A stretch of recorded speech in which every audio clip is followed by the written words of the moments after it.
Hey everyone, welcome back to the channel.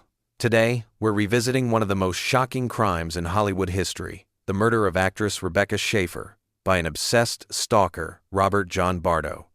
So, where is Robert Bardo now? Let's break it all down. Robert John Bardo is the man who stalked and tragically killed two one-year-old actress Rebecca Schaeffer in 1989.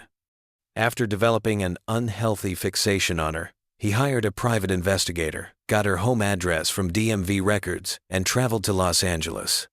When she answered the door, he shot her at point-blank range.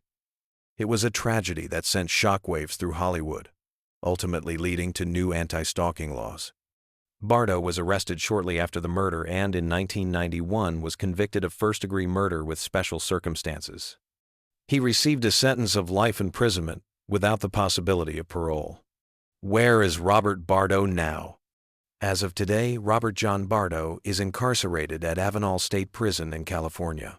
He remains behind bars, serving his life sentence with no chance of release. His crime led to significant legal reform, but he remains confined, reflecting the weight of his actions. This case reminds us how obsession and a lack of boundaries can culminate in tragedy. The horror of what happened to Rebecca Schaeffer sparked laws designed to protect others from the same fate. As for Bardo, a convicted murderer, he's simply not going anywhere.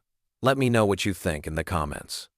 If this story stayed with you, don't forget to like, subscribe, and hit that notification bell for more deep dives into real stories and their justice updates. Until next time, stay safe and take care.